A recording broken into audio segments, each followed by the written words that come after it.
أعوذ بالله من الشيطان الرجيم بسم الله الرحمن الرحيم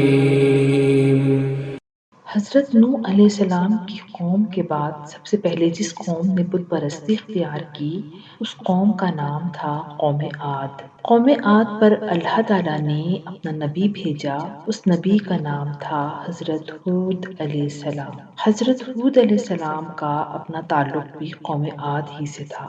یہ واقعہ تقریباً 5,500 سال پرانا ہے اور بعد میں کئی سو سال بعد اس قوم کے باقاعدہ آثار بھی نظر آئے ہیں۔ قرآن مجید میں ہود علیہ السلام کا اور قوم عاد کا ذکر کئی جگہ کیا گیا ہے۔ قرآن مجید میں باقاعدہ ایک سورت ہے، سورہ ہود۔ قوم عاد کے لوگ طاقت کے اعتبار سے، لہیم شہیم کے اعتبار سے، جسامت کے اعتبار سے بہت زیادہ طاقتور تھے۔ اتنے طاقتور تھے کہ بعض روایات میں آیا ہے کہ جب یہ لوگ زمین پر چلتے تھے اور پوری قوت سے زمین پر پاؤں رکھتے تھے تو ان کے پاؤں زمین کے اندر دھنس جاتے تھے۔ قوم عاد کے بارے میں کہا جاتا ہے کہ ان کے برابر دنیا کے ملکوں میں کوئی اور قوم پیدا نہیں کی گئی۔ تو اس قوم کو بڑا غرور اور تکبر تھا اپنے طاقتور ہونے کا، اور یہ قوم چیلنج کرتی تھی کہ ہم سے بھی زیادہ کوئی ہے طاقتور، اور کہتے تھے کہ دنیا کی کون سی قوم ہے جو ہمارے خلاف کچھ کر سکتی ہے۔ اب اللہ تعالیٰ نے اس قوم پر ایک نبی مبعوث فرمایا، حضرت ہود علیہ السلام۔ جب حضرت ہود علیہ السلام آئے تو اس وقت یہ قوم بت پرستی کیا کرتی تھی۔ آپ نے قوم کے لوگوں کو دعوت دی۔ سورہ اعراف کی آیت کا ترجمہ ہے، قوم عاد کی طرف ہود علیہ السلام کو بھیجا تو انہوں نے کہا کہ بھائیو، اللہ تعالیٰ کی عبادت کرو، اس کے سوا تمہارا کوئی معبود نہیں ہے، کیا تم ڈرتے نہیں ہو؟ ان کی قوم کے جو سردار تھے وہ کافر تھے، کہنے لگے نعوذ باللہ، ہم تو آپ کو جھوٹا قرار کرتے ہیں۔ کہنے لگے آپ ہمارے پاس اس لیے آئے ہیں کہ ہم اللہ کی عبادت کریں اور جس کو ہمارے باپ دادا پوچھتے آئے ہیں اس کو چھوڑ دیں۔ بڑا غرور تھا اس قوم کو اپنی طاقت پر کہ کیا ہمارے باپ دادا غلط ہیں کہ ہمیں بتائیں گے کہ کس کی پرستش کرنی ہے اور کس کی عبادت کرنی ہے؟ تو کہنے لگے کہ اگر آپ سچے ہیں تو جس چیز سے آپ ڈراتے ہیں اسے لے آئیں۔ حود علیہ السلام نے فرمایا کہ تمہارے پروردگار کی طرف سے تم پر عذاب و غضب کا نازل ہونا مقرر ہو چکا ہے، تم بھی انتظار کرو اور میں بھی تمہارے ساتھ انتظار کرتا ہوں۔ تو قوم عاد ہنسنے لگی، مذاق اڑانے لگی، کہنے لگی جو آپ کہہ رہے ہیں کہ عذاب آئے گا تو لے آئیے عذاب، دیکھ لیتے ہیں۔ حضرت ہود علیہ السلام تبلیغ کرتے رہے، لوگ انکار کرتے رہے، دن گزرتے رہے، کسی نے نوٹ نہیں کیا کہ برسات نہیں ہوئی۔ کچھ عرصے سے کسی کو پرواہ نہیں کہ بارش نہیں ہوئی۔ وقت گزرتا گیا، بارشیں نہیں ہوئیں۔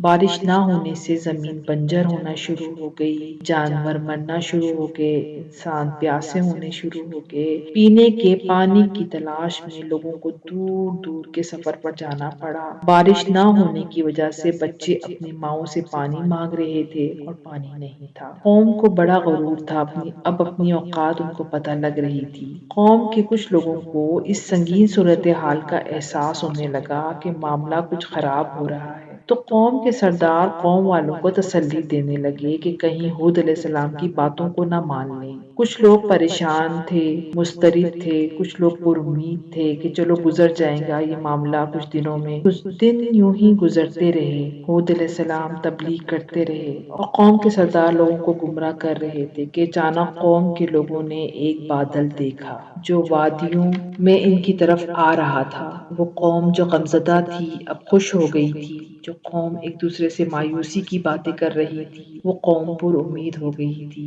وہ سردار جو اندر سے ڈرے ہوئے تھے وہ بھی خوش ہو گئے تھے۔ انہوں نے اپنی قوم سے کہا کہ ہم نہ کہتے تھے کہ یہ تو امتحان لیا ہے ہمارے خداؤں نے۔ انہوں نے کہا کہ برا وقت ٹل گیا ہے، اب اچھا وقت آئے گا، قحط ختم ہو جائے گا، بارشیں شروع ہونے والی ہیں۔ لیکن جس بادل کو وہ مشکلات کا خاتمہ سمجھ رہے تھے وہ زحمت اور عذاب کا آغاز تھا۔ یہ بادل نہیں تھا تھا، ایک عذاب تھا۔ لوگ خوشیاں منا رہے تھے کہ برا وقت ختم ہوا، آندھی چلنا شروع ہوئی، ہوا کے بھگولے شروع ہوئے، قحط کا زمانہ ختم ہو گیا۔ لوگ دل ہی دل میں کہنے لگے کہ ہود علیہ السلام غلط ثابت ہو گئے۔ وہ تو کہتے تھے کہ عذاب آئے گا، یہاں تو بادل آنا شروع ہو گئے ہیں۔ مسلسل ہوا چلتی رہی، ہوا کے بگولوں کا سلسلہ نہیں رکا۔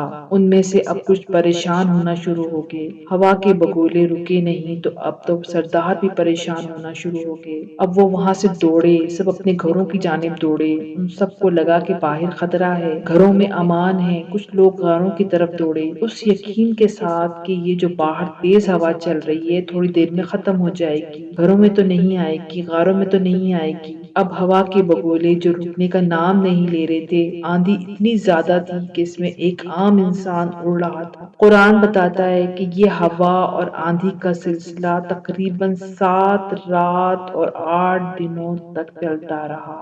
اللہ اکبر۔ ایک اور آیت میں ہے کہ اس کے نتیجے میں لوگ اس طرح گرے مرے پڑے دیکھے گئے جیسے کھجوروں کے کھوکھلے تنے، یعنی ہوا انسان کو اٹھا کر اوپر لے جاتی تھی، پھر انہیں سر کے بل نیچے پھینک دیتی تھی، جس سے ان کا سر پاش پاش ہو جاتا تھا، دھڑ باقی رہ جاتا تھا، جیسے کھجور کا تنا جس کے پتوں اور پھلوں والا حصہ کاٹ دیا گیا ہو۔ اس عالم کا عذاب تھا۔